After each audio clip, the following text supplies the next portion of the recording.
우리 함께 찬송가 찬양 드리며 예배로 나아가겠습니다.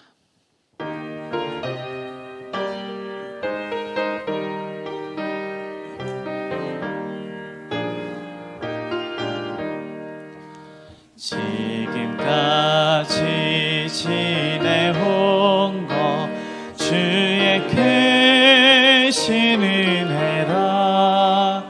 한이 없는 주의 사랑 어찌 이를 말하랴. 자나깨나 주의 손이 항상 살펴주시고 모든 해를 주 안에서 형통하게 하시네. 몸도 맘도 연약하나 새 힘 받아 살았네. 물 붓듯이 부시는 주의 은혜 족하다. 사랑 없는 거리에나 험한 산길에 맬 때 주의 손을 굳게 잡고 찬송하며 가리라. 주님 다시 배울 날이 날로 날로 다가와. 무거운 짐 주께 맡겨 벗을 날도 멀잖네. 나를 위해 예비하신 고향 집에 돌아가. 아버지의 품 안에서 영원토록 우리 1절 찬양합니다. 지금까지 지내온 것 주의 크신 은혜라. 한이 없는 주의 사랑 어찌 이를 말하랴. 자나깨나 주의 손이 항상 살펴주시고 모든 일을 주 안에서 형통하게 하시네. 몸도 맘도 연약하나 새 힘 받아 살았네. 물붓듯이 부시는 주의 은혜 족하다. 사랑 없는 거리에나 험한 산길에 맬 때 주의 손을 굳게 잡고 찬송하며 가리라. 주님 다시 배울 날이 날로 날로 다가와. 무거운 짐 주께 맡겨 벗을 날도 멀잖네. 나를 위해 예비하신 고향 집에 돌아가. 아버지의 품 안에서 영원토록 살리라.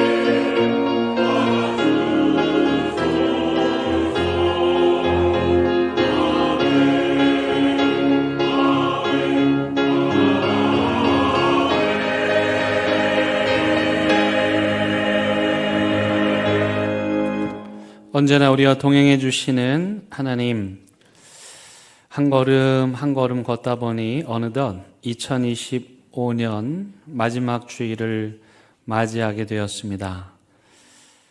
올 한 해를 돌아보니 때로는 흔들리고 힘겨울 때도 있었지만 그때마다 보이지 않는 하나님의 손이 우리를 일으켜 주셨고 새 힘을 주셔서 여기까지 올 수 있었습니다. 하나님, 고맙습니다. 감사합니다. 이 시간 그 감사의 마음을 담아 성삼위 하나님을 예배하기 원하오니 우리의 예배를 기뻐 받아주시기를 예수 그리스도의 이름으로 간절히 기원드립니다. 아멘.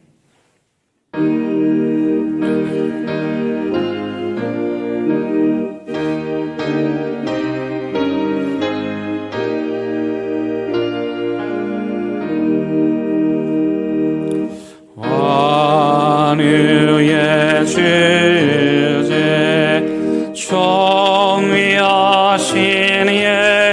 예수 사람이 되신 하나님 나 사모하여 영원히 섬길 내 영광 되신 주로다.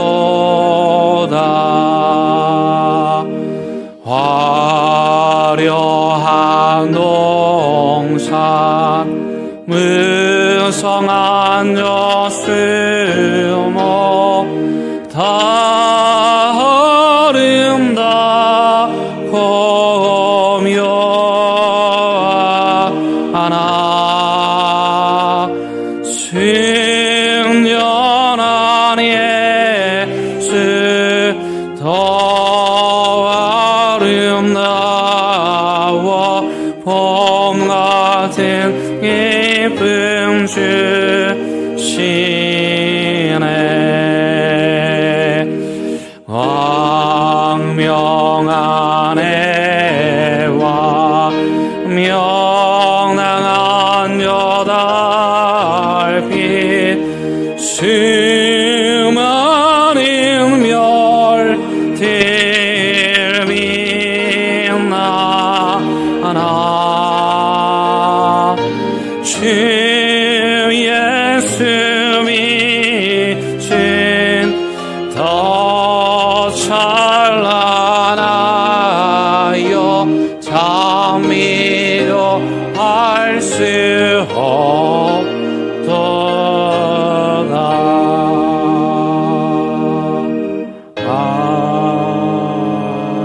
아멘.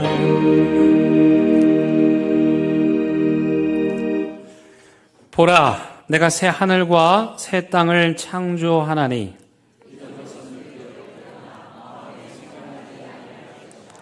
너희는 내가 창조하는 것으로 말미암아 보라, 내가 예루살렘을 즐거운 성으로 창조하며 그 백성을 기쁨으로 삼고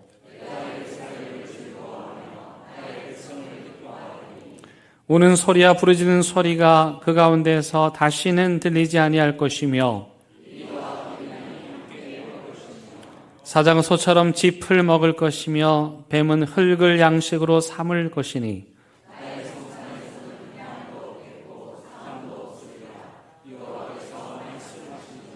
아멘. 나는 전능하신 아버지 하나님 천지의 창조주를 믿습니다. 나는 그의 유일하신 아들 우리 주 예수 그리스도를 믿습니다. 그는 성령으로 잉태되어 동정녀 마리아에게서 나시고 본디오 빌라도에게 고난을 받아 십자가에 못 박혀 죽으시고 장사된 지 사흘 만에 죽은 자 가운데서 다시 살아나셨으며 하늘에 오르시어 전능하신 아버지 하나님 우편에 앉아 계시다가 거기로부터 살아있는 자와 죽은 자를 심판하러 오십니다. 나는 성령을 믿으며 거룩한 공교회와 성도의 교제와 죄를 용서받는 것과 몸의 부활과 영생을 믿습니다. 아멘. 시간 자리에 앉으셔서 하나님과 여러분만이 아는 은밀한 죄를 침묵 가운데 고백하는 시간 같습니다.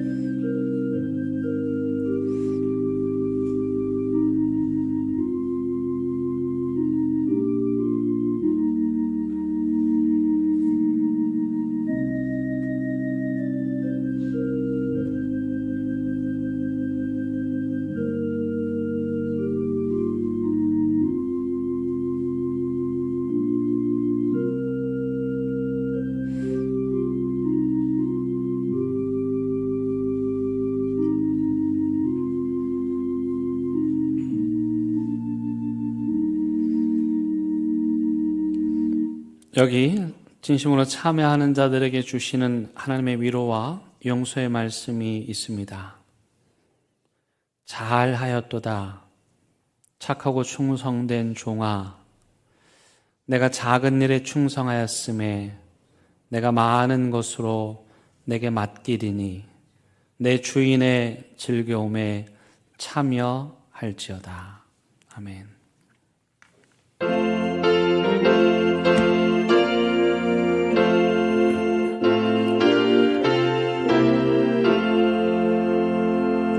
어두운 밤 쉬내리니 내 직분 지켜서 찬이 스맺힐 때에 일찍 일어나 해 도는 아침부터 힘써서 일하라. 일할 수 없는 마음이 속히 오리라.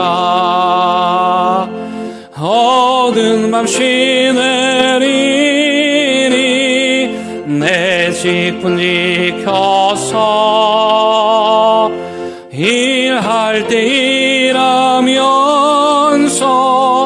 놀지 말아라. 낮에는 수고하나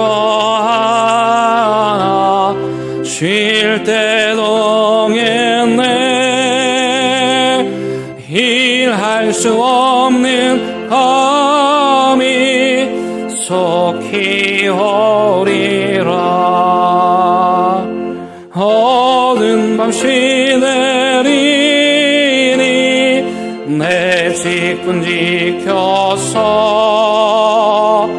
지는 해 비키며 때 힘써 일하고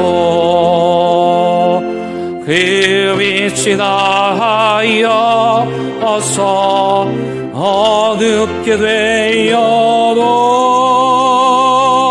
할 수만 있는 대로 힘써 일하라.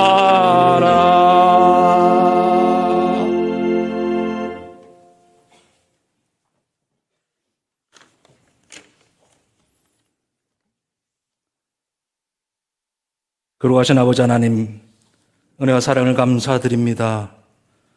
세상에 많고 많은 교회 중에 특별히 대연교회에 나와서 예배하게 하심에 감사합니다. 주님 이 땅에 오심을 기뻐하는 성탄절을 잘 보내게 하시고 2025년 12월 마지막 주일 아침 마음과 뜻과 정성을 다해 예배드리오니 우리 예배를 기뻐 받아 주시옵소서. 한 해의 끝자락에 서 있는 이 시간 지금까지 인도하신 주님의 은혜를 기억하며 감사드립니다. 2025년 한 해를 돌아보면 기쁨과 즐거움도 있었고 여러 가지 어려움과 아픔과 슬픔도 있었지만 혹 지금도 진행 중에 있을지라도 그 상황들을 참고 견디며 이겨낼 수 있는 힘과 믿음을 더하여 주시옵소서. 우리의 가정과 일터, 교회와 삶의 모든 걸음을 주님의 손으로 붙들어 주셨음을 고백합니다. 한 주를 살면서 입으로는 예수로 충만을 외쳤던 우리지만 여전히 우리는 세상의 명예와 부를 쫓으며 살았음을 고백합니다. 주님, 새해를 앞둔 우리의 마음을 새롭게 하여 주시옵소서. 성탄의 메시지를 품고 세상으로 나아가 빛과 소금의 역할을 감당하는 주님의 제자가 되게 하옵소서. 말과 혀로만 사랑을 말하는 자가 아니라 행함과 진실함으로 복음을 전하는 믿음을 허락하여 주옵소서. 대연교회를 사랑하시는 아버지 하나님, 2026년을 계획하고 사람들을 새롭게 세웠습니다. 사람을 통하여 일하게 하시는 주님, 교역자들과 직분자들이 성령으로 충만하게 하옵소서. 주의 일을 할 때에 머리로 계산하지 않게 하시고 주님이 가라 명령하시면 그 일을 따르는 순종의 마음을 허락하여 주옵소서. 네 생각과는 전혀 다른 일들이, 예상치 못한 일들이 우리 앞에서 매일매일 일어나고 있습니다. 주님 다시 오실 날이 언제일지는 그 누구도 모르지만 날마다 숨쉬는 순간마다 매일매일 주님을 기다리며 기대하며 하루하루를 살게 하옵소서. 이 시간 다시 말씀 앞으로 나아갑니다. 말씀을 통하여 우리의 삶이 새롭게 변화되는 역사가 일어나게 하옵소서. 죄악으로 가득 찬 세상을 만날 때 싸워 승리하는 주의 백성들 다 되게 하옵소서. 감사드리며 우리를 죄에서 구원하신 예수님 이름으로 기도드립니다. 아멘.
오늘 우리에게 주시는 하나님의 말씀은 요한계시록 1장 4절에서 8절의 말씀입니다.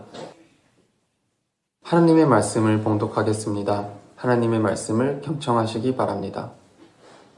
요한은 아시아에 있는 7교회에 편지하노니 이제도 계시고 그 전에도 계셨고 장차 오실 이와 그의 보좌 앞에 있는 7 영과 또 충성된 증인으로 죽은 자들 가운데에서 먼저 나시고 땅의 임금들의 머리가 되신 예수 그리스도로 말미암아 은혜와 평강이 너희에게 있기를 원하노라.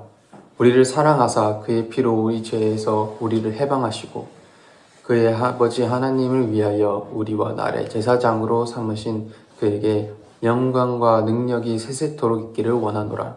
아멘. 볼지어다 그가 구름을 타고 오시리라. 각 사람의 눈이 그를 보겠고 그를 찌른 자들도 볼 것이요 땅에 있는 모든 족속들이 그로 말미암아 애곡하리니 그러하리라. 아멘. 주 하나님이 이르시되 나는 알파와 오메가라. 이제도 있고 전에도 있었고 장차 올 자여 전능한 자라 하시더라. 아멘. 이것은 하나님의 말씀입니다. 아멘.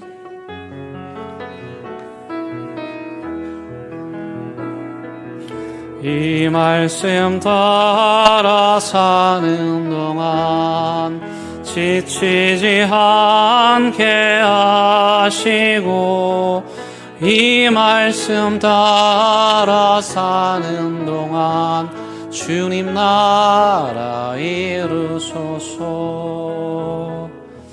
아멘이 자주 나와가지고 언제 아멘 해야 될지 잘 모르셨죠? 오늘 성경 봉독해 준 이 학생은 브라질 박종필 선교사님 둘째 아들입니다. 올해 브라질에 있는 의대에 합격을 했고 거기다가 전액 장학금으로 입학하게 되었습니다. 너무 기쁜 소식이고 앞으로 계속해서 잘하고 공부하고 그래서 브라질 선교위에서 훌륭한 의사가 될 수 있도록 계속 기도를 부탁을 드리겠습니다. 해마다 연말이 되면은 우리나라의 교수님들이 한 해를 돌아보면서 그 한 해에 적당한 사자성어를 선정합니다. 그것을 일명 올해의 사자성어라고 하는데요. 올해 선정된 사자성어가 변동 불거입니다. 변할 변에 움직일 동자, 또 아니 불에 살다 걷자입니다. 그 뜻을 살피면 세상이 잠시도 멈추지 않고 끊임없이 움직인다. 세상이 하도 변해서 잠시도 머물 수 없다. 세상이 쉴 새 없이 변해서 도대체 어디로 갈지 알 수가 없다. 그런 의미에서 변동불거 이 사자성어가 선정이 되었는데 여러분들 어떻게 생각하세요? 좀 어울립니까? 어울리는 것 같죠? 올 한 해 우리나라의 삶을 돌아보면 적절한 사자성어라고 생각이 됩니다. 저는 저 어려운 거 말고 여러분들이 이해하기 쉽게 올 한 해를 이 그림 한 장으로 표현하고 싶습니다. 바로 이 사진인데요.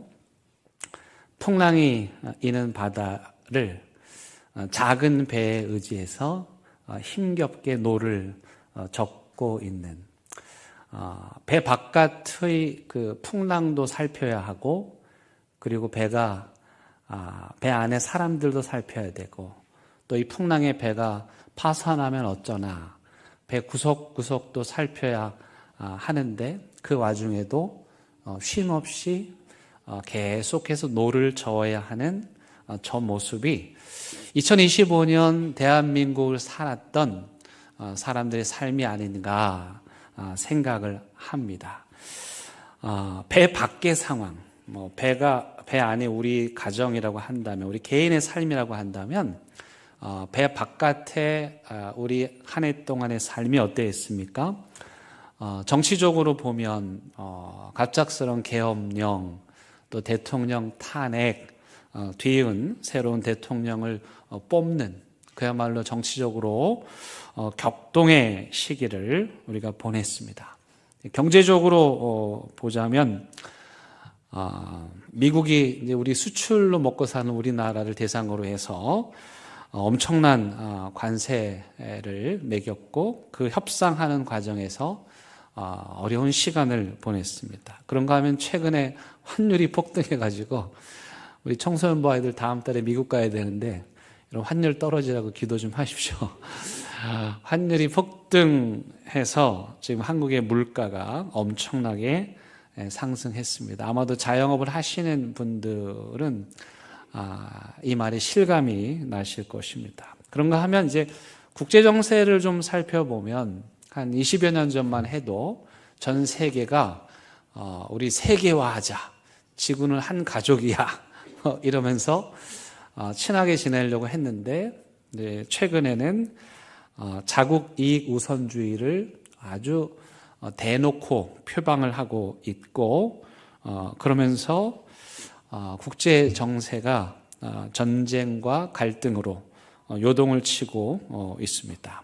그런가 하면은 지금 AI 산업혁명, 이게 뭔지 잘 모르시는 분들이 계실 수도 있는데 우리가 소위 말하는 1차, 2차, 3차 산업 그때의 변화와는 비교도 되지 않는 엄청난 변화가 이 AI 산업을 통해서 앞으로 펼쳐지게 될 텐데 이 AI가 이끌어갈 앞으로의 시대가 어떤 시대가 될 것인가 상상하기가 어렵습니다.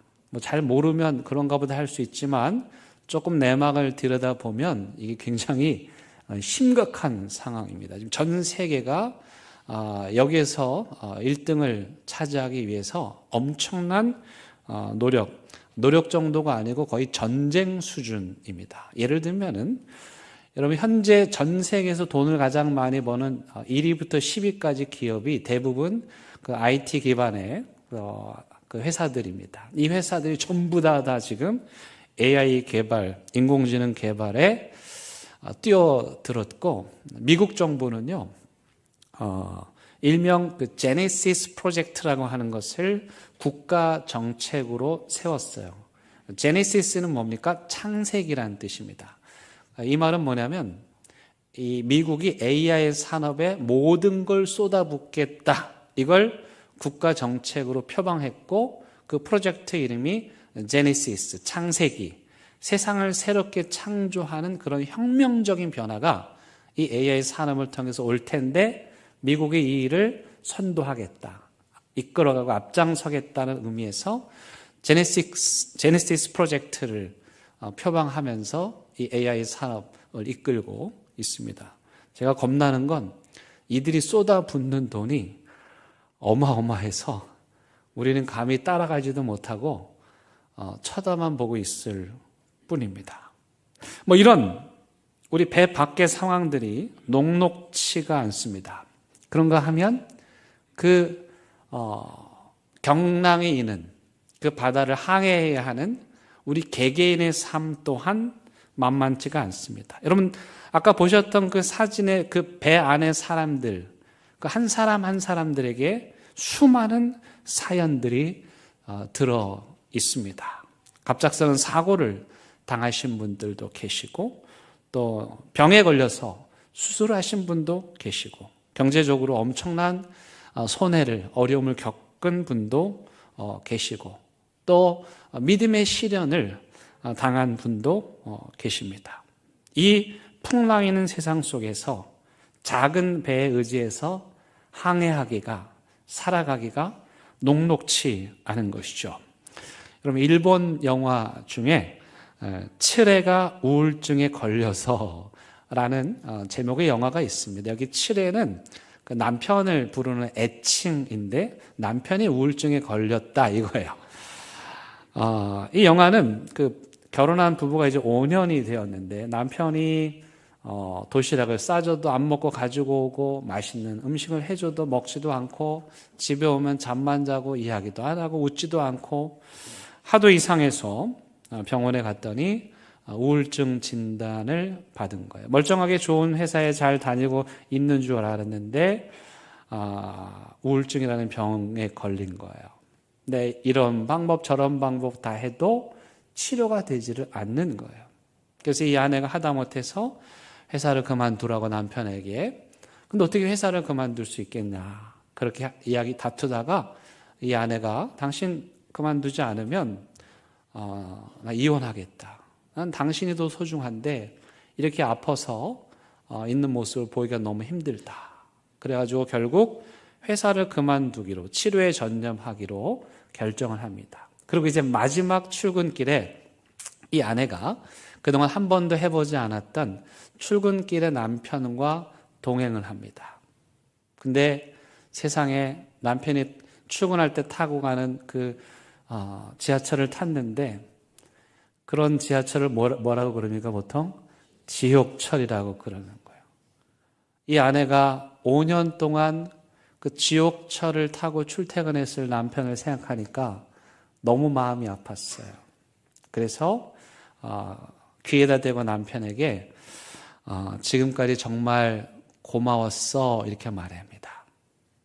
그 말을 듣자마자 이 남편이 많은 사람들이 보는 그 지하철 앞에서 대성통곡을 하며 폭풍 같은 눈물을 흘리는 거예요. 그 힘겨운 삶을 버티고 버텼는데 그동안 고마웠다는 그 말 한마디에 그만 그 많은 사람들 앞에서 통곡하며 울었던 거죠. 이게 이 경랑에 이는, 폭풍 치는 이 바다를 항해하는 그 배 안의 사람들의 삶인 것이죠. 오늘 우리가 읽은 요한계시록은 성경의 맨 마지막 책입니다. 앞에 요한이라는 이름을 붙여서 이 계시록의 의미를 더했고, 그리고 이 책의 이름은 계시록입니다. 이 요한계시록은 바로 아까 사진에서 보셨던 것과 같은 상황, 밖에서 엄청난 폭풍이 휘몰아치고 배가 한쪽으로 사정없이 기울고 그 안에서 이 배를 지키기 위해서 힘겹게 싸우는 그 모습, 이게 바로 계시록이 쓰여질 당시의 모습이었습니다. 이 요한계시록이 쓰여질 당시에 로마 제국의 황제가 도미티안 황제였는데, 이 도미티안 황제는 기독교인들을 박해하였습니다. 엄청나게 박해하였습니다. 굉장히 못된 황제였습니다. 그 역사의 기록을 제가 신학교 다닐 때 그 원서 자료 그대로 1차 자료를 읽었던 기억이 나는데, 거기에 보면 정말 처참할 정도로 기독교인들을 박해합니다. 뭐 고문은 물론이거니와 원형 경기장에 그 맹수들과 함께 들여보내서 맹수들의 밥이 되게 하기도 하고, 그 사람들 죽은 시체를 매달아 가지고 불에 태워서 가로등처럼 밤에 불을 밝히기도 하고, 그런 혹독한 시기를 믿음의 사람들이 보내고 있었습니다. 근데 더 중요한 건 지금 이 책을 쓰고 있는 사도 요한은 그럼 어디에 있느냐? 반모섬이라고 하는, 오늘날의 터키와 그리스 사이에 에게해가 있는데 그 아래에 있는 섬이 하나가 있어요. 그게 반모섬, 패트모스 섬인데, 그 섬은 어떤 섬이냐면 로마 황제가 제국에 반역한 사람들을 보내는 감옥이었습니다. 그러면 생각해 보세요. 빠삐 영화처럼 섬이기 때문에 탈옥을 할 수도 없고 여기서 살아서 나간 사람이 없는 것입니다. 그 반모섬 감옥에 이 계시록을 쓴 사도 요한이 갇혀 있는 거예요. 그런데 더더군다나 그런 박해 속에서 교회들로부터 들려오는 소식은 많은 사람들이 배교를 했고 하나님을 떠났고, 그래서 교회가 어려움을 겪고 있다는 것이었습니다. 그런 상황 가운데서 사도 요한은 글을 씁니다. 그 글이 바로 요한계시록입니다. 이런 종류의 글, 위기의 상황 가운데서 사람들에게 그들을 위로하기 위해서 쓴 글을 묵시문학이라고 표현합니다. 이게 묵자는 침묵하다 할 때 그 묵자, 감춰둔 거죠. 시자는 보여줄 시자입니다. 영어로 reveal이라는 뜻입니다. 감추어졌던 비밀을 드러내는 문학의 장르다, 그런 뜻입니다. 그러니까 여러분 묵시문학 그러면 조금 부담스러우신 분들은 난세라는 말이 있죠. 우리가 보통 난세에 영웅이 난다 그렇게 말하는데 난세 문학이라고 이해하셔도 좋을 것 같아요. 어려운 혼란한 시대에 만들어진 문학의 장르, 이게 묵시문학, 난세 문학이라고 할 수가 있습니다. 이 묵시문학의 특징은 그 고난의 시대를 살고 있는 사람들이 잘 모르는 사실, 감추어진 비밀을 알려주는 것인데, 그 비밀이라는 뭐냐면 지금 이 시대가 비록 악이 통치하고 또 박해를 받고 있고 또 세상에 요동을 치고 있지만, 그러나 결국은 하나님이 그 악을 심판하시고 새로운 세상이 온다, 즉 희망적인 메시지를 담은 책이 묵시문학, 난세문학입니다. 따라서 이 사도 요한이 요한계시록을 쓴 목적은 뭐냐면 지금 믿음의 위기를 만난 혹독한 고난의 시기를 보내는 성도들과 교회들을 위로하고 그들이 변절하지 말고 끝까지 믿음을 지키도록 격려하기 위해서 이 글을 쓰고 있는 것입니다. 여러분, 우리가 읽지는 않았지만 조금 위로 올라가서 1장 1절에 보시면 예수 그리스도의 계시라 이렇게 시작을 하면서 이는 하나님이 그에게, 예수님께 주사, 그 다음 표현이 중요한데 반드시 속히 일어난다. 여기 반드시. 근데 속도로 보면 어떻게 해요? 속히 일어난다. 무엇이요? 하나님께서 오셔서 도미티안을 심판하시고 다시 이들을 회복하시는 사건, 구원과 희망의 사건이 반드시 올 건데 언제 온다? 속히 온다. 이게 묵시문학이 추구했던 방향입니다. 고통당하는 사람들, 믿음으로 인해서 시련을 겪고 있는, 그래서 흔들리는 사람들에게 반드시 속히 하나님이 오셔서 이 세상을 심판하시고 악을 심판하시고 우리에게 구원을 주시고 희망을 주실 것이다. 그 약속을 하는 거죠. 하지만 아직 현실은 누가 다스리고 있습니까? 그 못된 도미티안 황제가 다스리고 있는 것이죠. 여전히 박해 가운데 있고요. 여전히 고통 가운데 있는 거예요. 여러분, 이런 상황 가운데서 여러분들이 묵시문학 책을 썼다면 거기에다가 여러분들의 이름을 밝히겠습니까? 안 밝히겠죠. 그래서 묵시문학의 저서들은 대부분 다 이름이 없어요. 익명으로 책을 발표하는 거죠. 나중에 후대의 사람들이 그 책의 가치를 드높이기 위해서 그 시대에 유명한 사람의 이름을 붙이는 거지, 묵시문학의 대부분의 저자들은 자신의 이름을 밝히지 않습니다.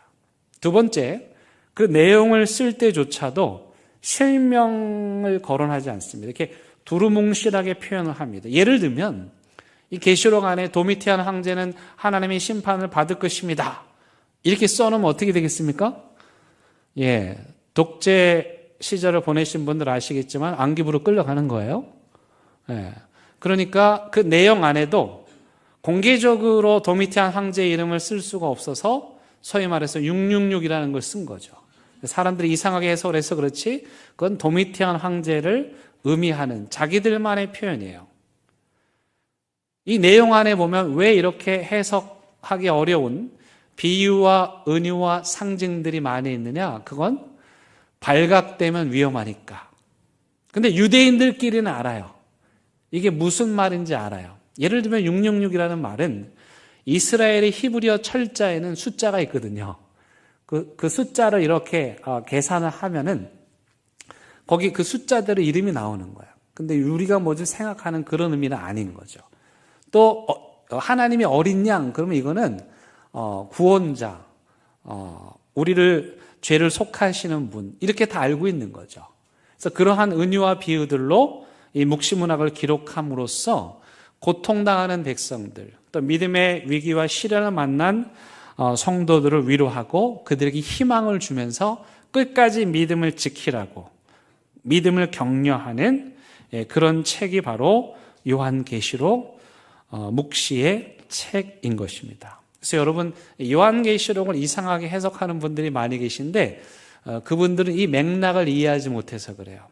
그리고 그분들은 사도 요한이 교인들을 향한 사랑, 이 고통 가운데서도 배교하지 않고 하나님 사랑하고 믿음을 지키기를 원하는 그 목회자 요한의 마음을 모르는 사람들인 것입니다.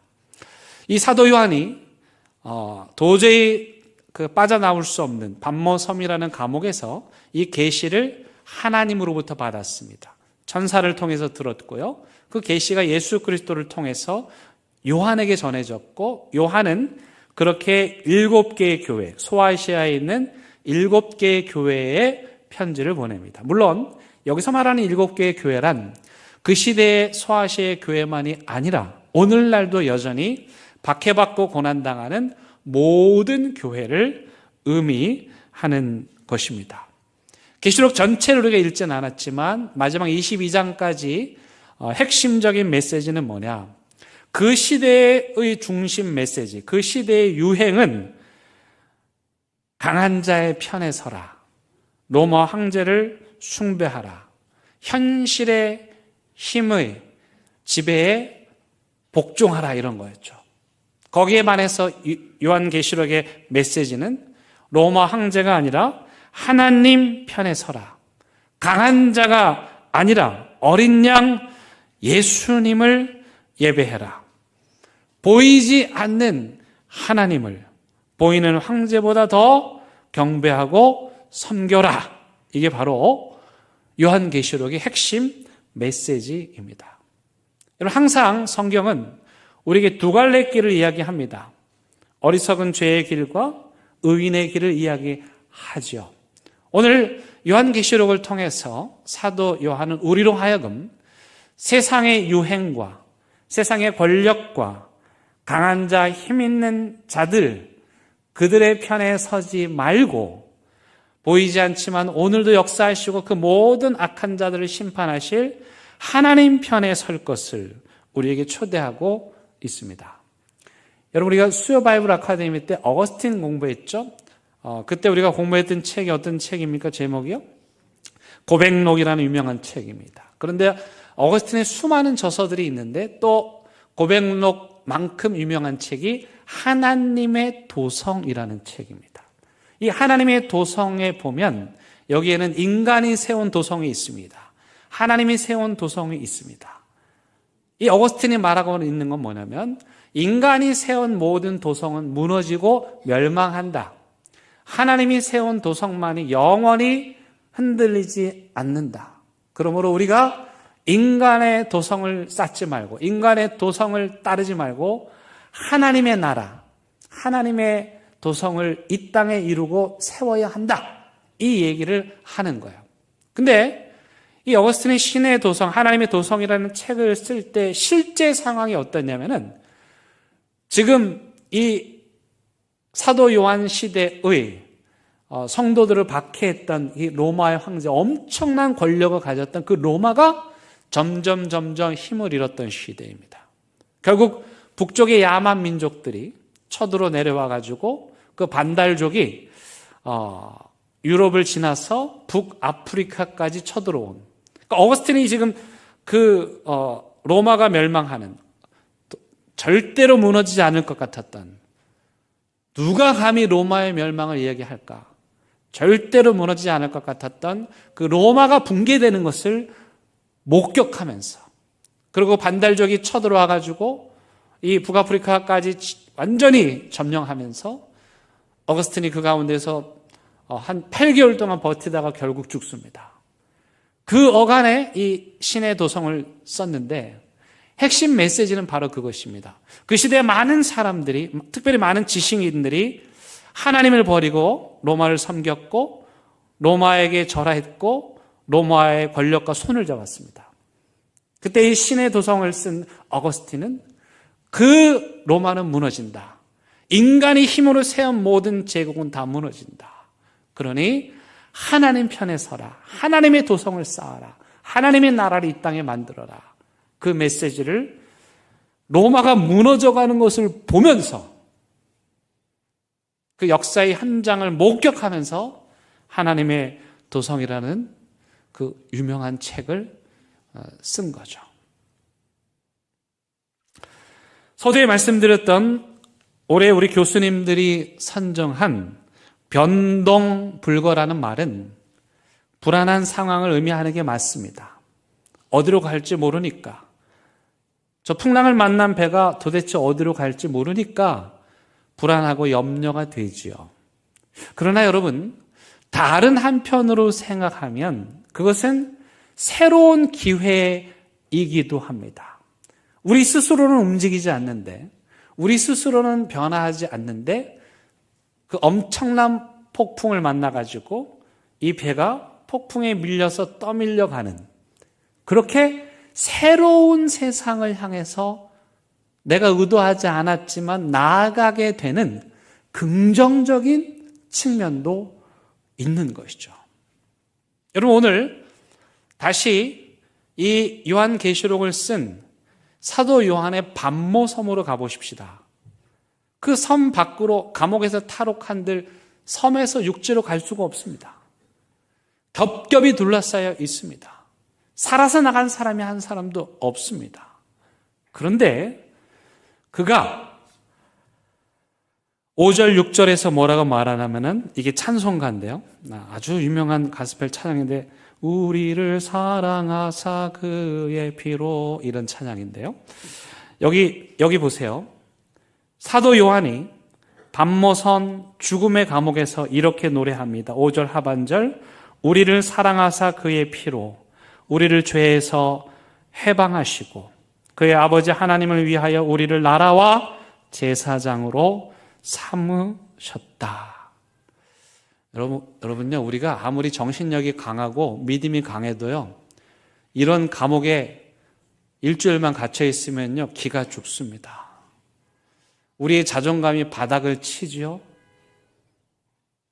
그런데 사도 요한은 그 감옥에서 뭐라고 말합니까? 우리를 사랑하사. 그 감옥에서, 그 반모섬 감옥에서 우리를 사랑하사.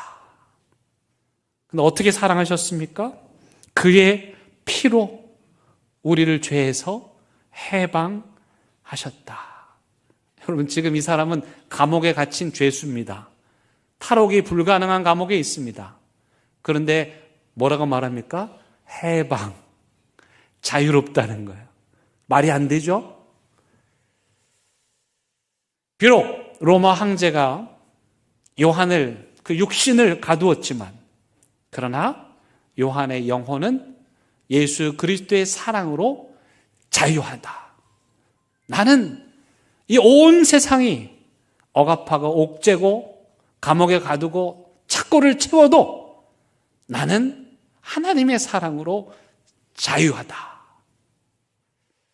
여러분, 세상이 여러분들을 올가매고 감옥에 가두고 여러분들의 자존심을 땅바닥으로 내동댕이 칠 때에도 여러분, 이렇게 고백하셔야 돼요. 나 하나님이 사랑하는 사람이야. 나 이래봬도 하나님이 최고로 사랑하는 사람이야. 이런 자의식이 있어야 돼요. 그 다음 뭐라고 말합니까? 나라와 제사장. 여러분, 제사장은 고귀한 신분입니다. 영적인 하나님 나라 일을 하는 사람이죠. 감옥에 갇혀있는 아무것도 할 수 없는 사도 요한은 그곳에서도 나 하나님의 사람이야. 나 제사장 같은 복을 받는 사람이야. 이렇게 믿음의 고백을 하는 거죠. 여러분, 이게 정신승리가 아니에요. 정말 하늘의 문이 열리고 보좌에 앉으신 어린 양을 눈으로 보고 십자가의 보혈로 우리를 사랑하신 그 예수님을 목격할 때, 그때 감옥에서도 이런 믿음의 고백을 할 수 있는 것입니다. 사랑하는 대형교회 성도 여러분, 여러분들이 지금 어떤 상황 가운데 있든지, 반모섬과 같은 상황 가운데 있다 할지라도 고개를 들어서 하늘을 바라보고 여러분들에게 말씀하시는 그 하나님의 계시의 음성을 들으실 수 있기를 바랍니다.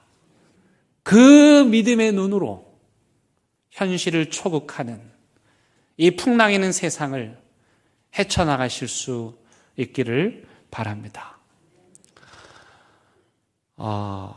올 한 해 우리 대연교회도 어려움이 없진 않았습니다. 12월 달에 제 방에 가면 이렇게 커다란 화이트보드가 벽에 있고 제가 이런저런 메모를 하는데 그 맨 오른쪽에는 항상 그 병원에 입원하신 분들, 수술하신 분, 아프신 분들 환우들을 이렇게 성함을 적어 놓습니다. 태어나시고 케어하면 지우고. 근데 빼곡하게 차 있습니다.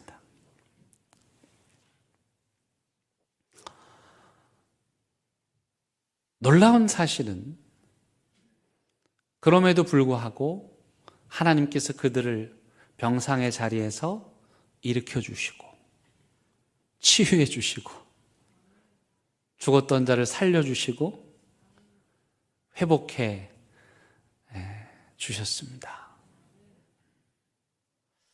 그런 의미에서 우리 모든 성도님들께 감사를 드립니다. 그 환우들과 함께 기도해 주셨고 마음을 나누셨고 물질도 나누셨고 함께 울어주셨습니다. 여러분들의 사랑과 섬김에 감사를 드립니다. 또한 올 한 해 동안 주님의 몸된 교회를 섬기시느라 정말 수고 많으셨습니다. 어려운 경제 상황 가운데서도 여러분들이 많은 헌금을 해주셔서 대연교회가 하나님 일 하는데 조금도 부족함이 없었습니다. 또 일꾼이 필요한 자리에 여러분들이 섬기시고 봉사해 주셔서 올해도 많은 생명을 살리고 구원하는 일을 할 수 있었습니다. 어쩌면 목회자도 모르는 그런 상황 가운데서 헌신하고 수고하고 남몰래 눈물 흘린 분들도 계실지 모르겠습니다. 그런 분들께도 감사를 드립니다. 무엇보다도 이 어려운 시대 상황 가운데서 풍랑이는 세상 가운데서도 여러분들이 하나님을 사랑하는 마음으로 교회를 섬겨주신 것에 대해서 진심으로 감사를 드립니다. 저는 믿는데 우리의 인생의 배가 풍랑을 만나 흔들릴 때도 있고 때로는 좌초되고 난파될 때도 있겠으나 우리가 탄 이 대연교회라는 배는 여러분들의 인생의 배는 절대로 파선하지 않을 것입니다. 왜냐하면 하나님께서 저와 여러분들의 믿음을 보시고 우리가 탄 이 배가 우리가 생각했던 것보다 더 좋은 곳으로 인도해 주실 것이기 때문입니다. 이 풍랑 인연하여서 더 빨리 갑니다. 이 풍랑 때문에 보지 못했던 것을 봅니다. 이 풍랑 때문에 깨닫지 못했던 것 깨닫습니다. 이 믿음의 고백이 여러분들의 삶에 가득하시길 간절히 바랍니다. 우리 함께 찬양하십니다.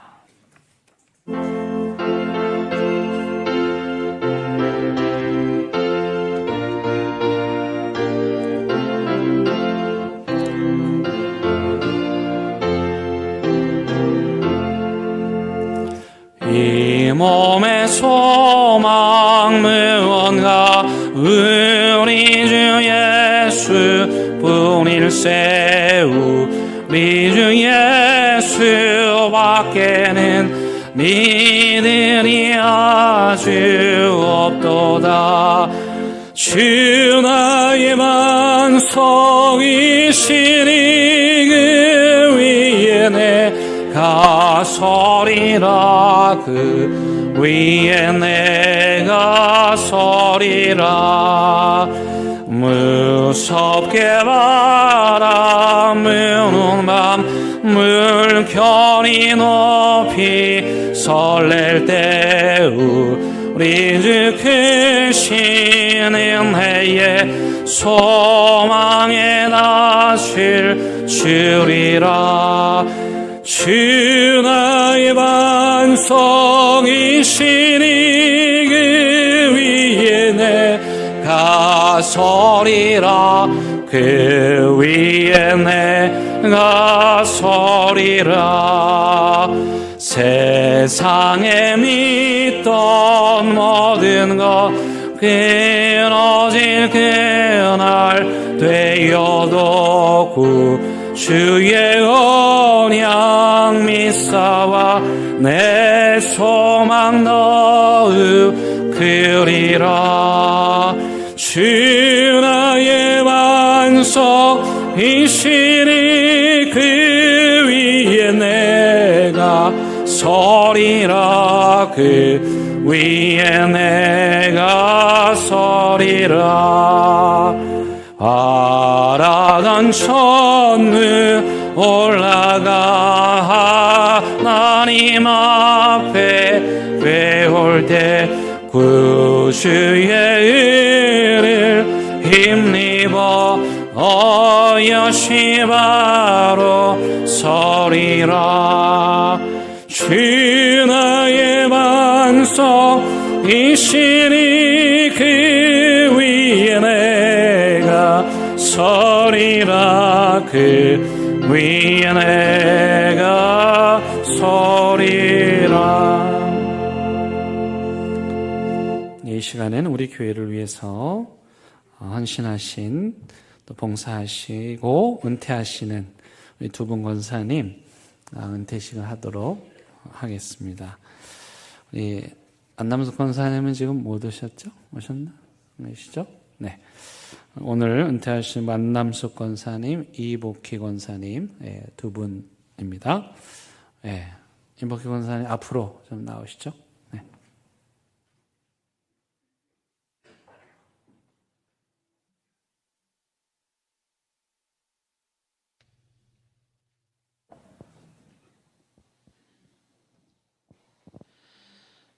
네, 은퇴패 전달하겠습니다. 은퇴 기념패 이복희 권사 1955년 4월 25일생 권사 재직기간 2009년 11월 1일부터 2025년 12월 28일입니다.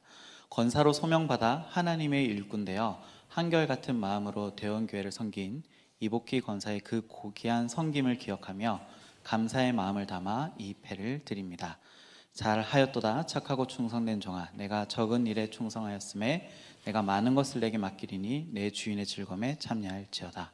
주 2025년 12월 28일 대한예수교 장로회 대원교회 담임목사 전승만 외교일동. 우리 힘찬 박수 감사드립니다.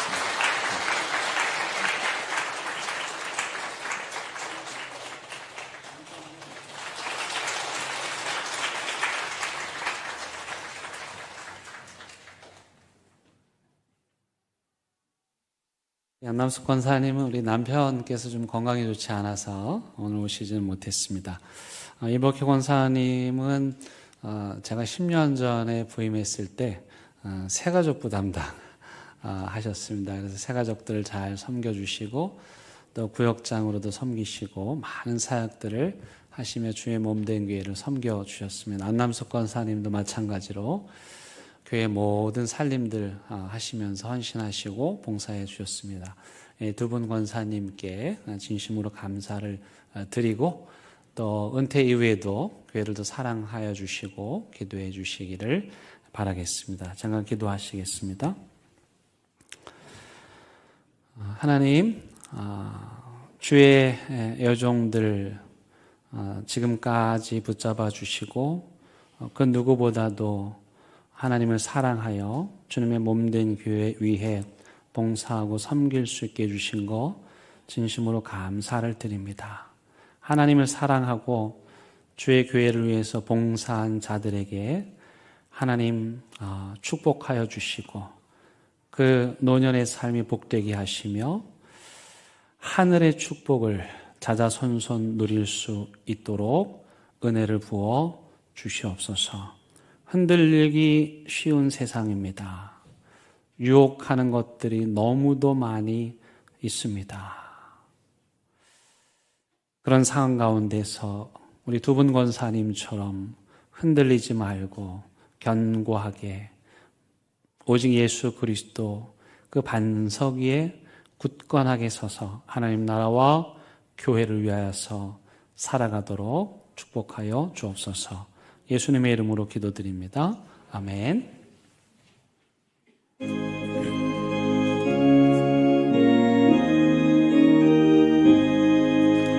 진리와 생명 되신 주 이 몸을 바치옵니다.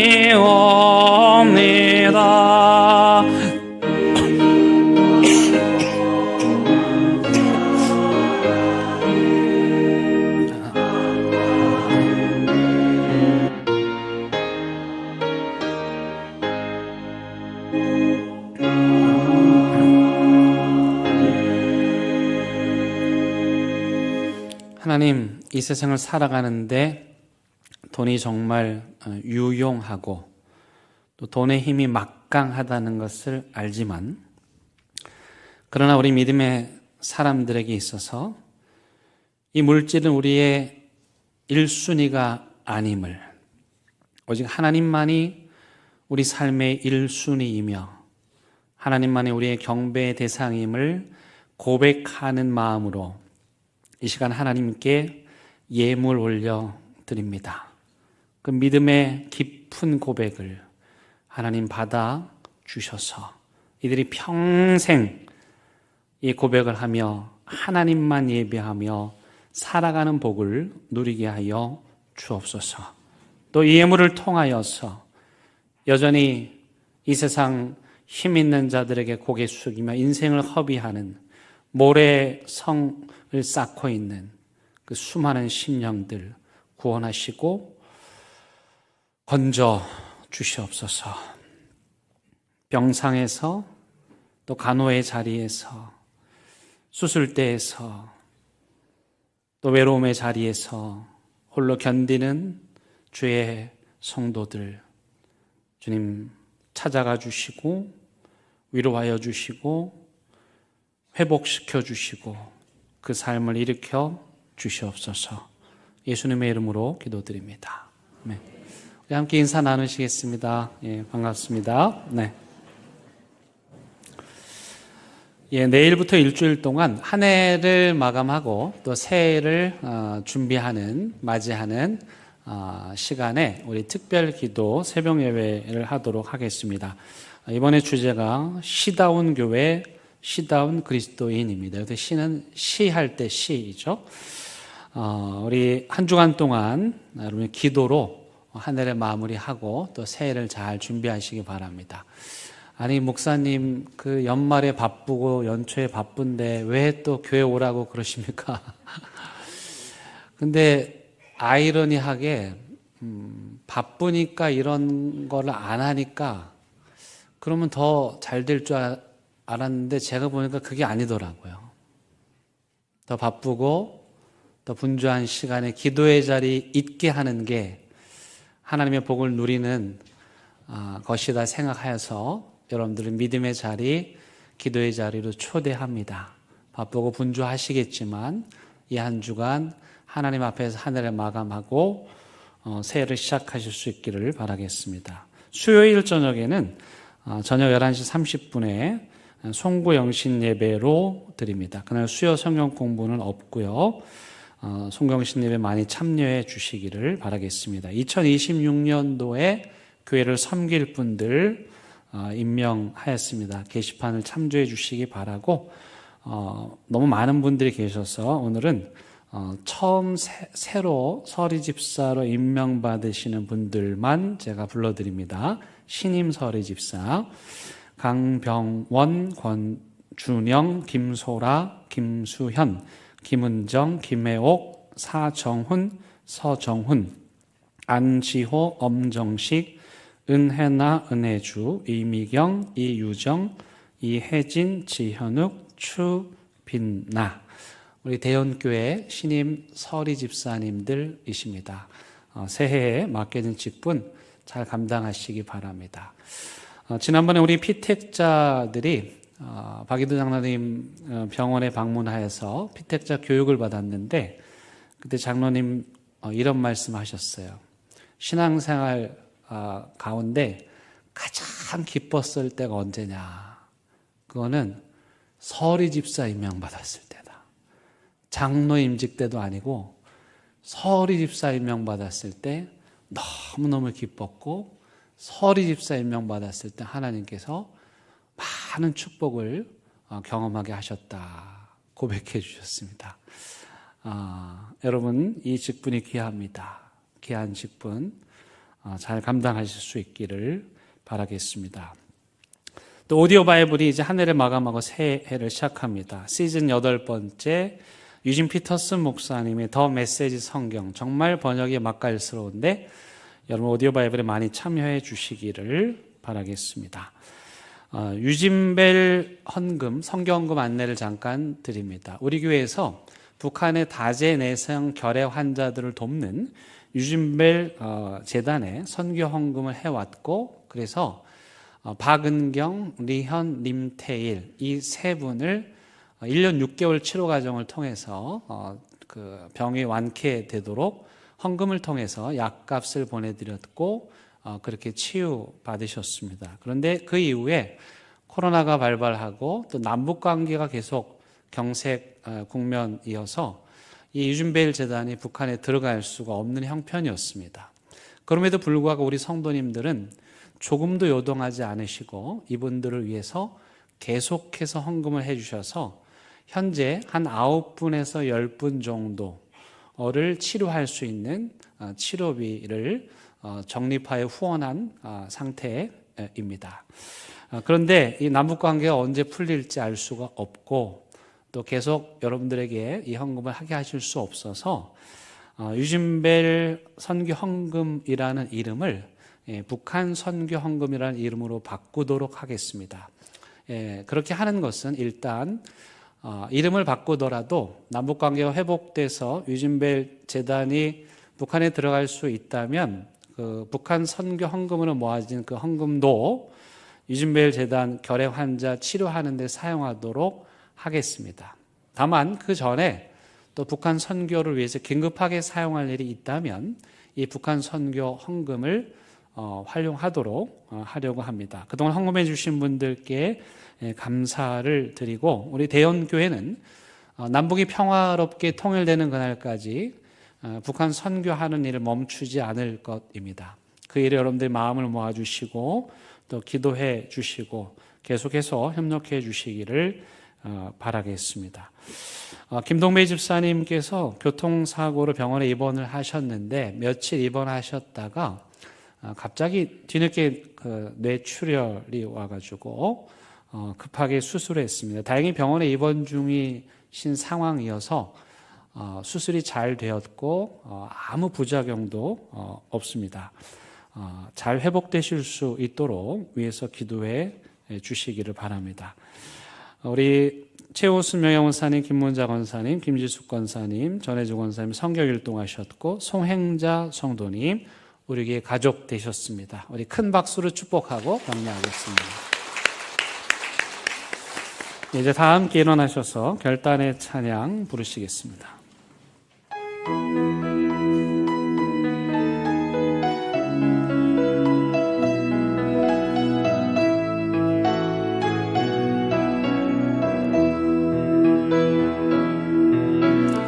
하나님의 고요히 감사여 그 놀라운 평화를 누리며 나 그대들과 함께 걸어가네 나 그대들과 희망을 여네 주께서 밝히신 작은 촛불이 어둠을 헤치고 타오르네 그 빛에 우리 모두 하나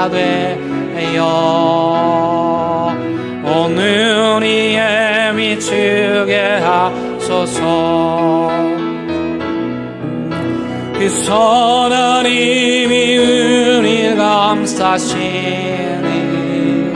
믿음으로 일어나길 기대하네. 주 언제나 우리와 함께 계셔. 하루 또 하루가 내 새로워. 우리 주님 예수 그리스도의 은혜와 하나님의 크신 사랑과 성령님의 인도하심이 그 어떤 인생의 경랑 속에서도 굳건한 만석이신 예수 그리스도 그분만 믿고 의지하며 끝까지 믿음의 길로 나아가기를 간절히 바라는 사랑하는 대형교회 모든 성도들 위해, 이들의 가정과 일터와 사업장 위에 여전히 묵시문학이 필요한 저 북녘 땅, 그리고 러시아 우크라이나 전쟁터, 팔레스타인 땅 위에 이제부터 영원토록 함께 하시기를 간절히 축원합니다. 아멘.